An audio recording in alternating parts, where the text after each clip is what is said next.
25 की उम्र में विधायक, 52 दिन की सीएम बनी सुषमा स्वराज रात में पुलिस स्टेशन पहुंच जाती, जेल में सीखी कन्नड़।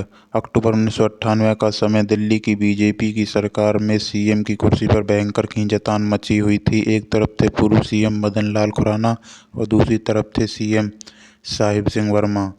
सुष्मिता दत्त अपनी पुस्तक Swaraj Sushma the people's ministers में लिखती है कि दोनों गुटों में कार्यकर्ता रोज भिड़ रहे थे। इससे धारणा बनी कि पार्टी दिल्ली पर शासन करने में समर्थ नहीं है। इधर प्याज की बढ़ती कीमत, बिजली की किल्लत और दिल्ली में बिगड़ती कानून व्यवस्था के चलते भी सरकार बदनाम हो रही थी। 2 महीने बाद विधानसभा चुनाव थे। कांग्रेस शीला दीक्षित को सीएम फेस के तौर पर प्रदेश अध्यक्ष बनाकर मैदान में उतार दिया गया था।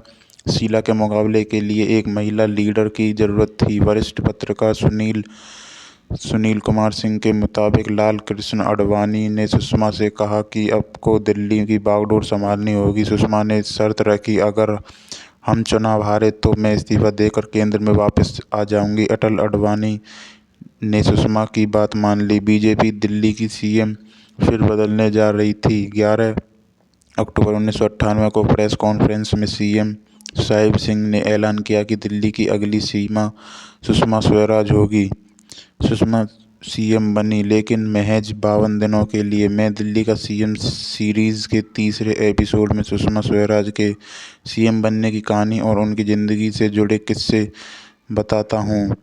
सीएम बिना सुरक्षा थाने पहुंची, नक्शे में मिले थानेदार को हटावा। सुषमा ने सीएम बनने के बाद उसकी सरकार ने चौराहे चौराहे 40 रुपये वाला प्याज 10 रुपये किलो बेचा। दिल्ली में क्राइम चरम पर था। तब सुषमा ने कहा, मैं रात में जागूंगी और दिल्ली निरक्षित होकर सोएगी। मैं एक एक थाना चेक करके देखूंगी कि पुलिस क्या कर रही है। वरिष्ठ पत्रकार सिद्धार्थ मिश्रा बताते हैं कि सुषमा का ये दावा ही उलट गया था।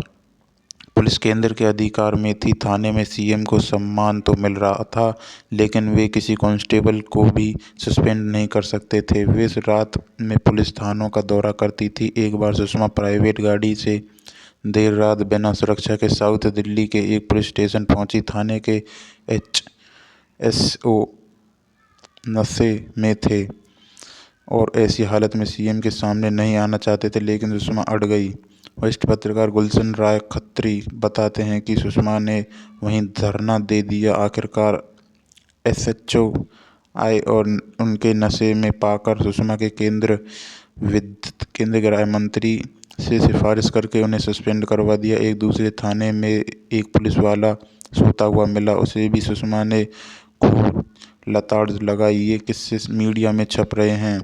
सिद्धार्थ मिश्रा बताते हैं कि सुषमा अब अपने हिसाब से ठीक काम कर रही है, लेकिन पुलिस सुषमा के खिलाफ हो गई। थानों पर छापेमारी का नुकसान सुषमा को उठाना पड़ा। विपक्ष सहित बीजेपी के नेताओं ने भी वहां, जब पुलिस सीएम के अधिकार क्षेत्र में नहीं थे, तो ऐसा क्यों कर रही थी। दिल्ली विधानसभा के पूर्व सचिव एसके शर्मा कहते हैं कि सुषमा स्वराज सिर्फ 52 दिनों तक सीएम रही। उन्हें विधानसभा का कोई सत्र नहीं बुलाने का मौका नहीं मिला। चुनाव हुए तो सुषमा हौज खास सीट से जीती, लेकिन भाजपा चुनाव हार गई। सुषमा ने भी विधायक पद से इस्तीफा दे दिया और दक्षिणी दिल्ली से सांसद बने रहने का फैसला किया। वरिष्ठ पत्रकार अर्पणा द्विवेदी बताती है कि जब चुनाव हुए और नतीजे आए तो मैं उनके घर पहुंची। वहां एकदम सन्नाटा था, गेट खुले हुए थे। मैं घर के अंदर पहुंची और दरवाज़ा खटखटाया। सुषमा स्वराज उस समय रो रही थी। उन्होंने कहा कि थोड़ा समय दे दो। 5 मिनट में उन्होंने अपना चेहरा ठीक किया। फिर वो आई और पूछा कि खड़े होकर बाइट दूं या बैठ दूं। उन्होंने दरवाजे के बीच में खड़े होकर कहा कि देखिए, इतना ही फासला था मुझ में और उसमें।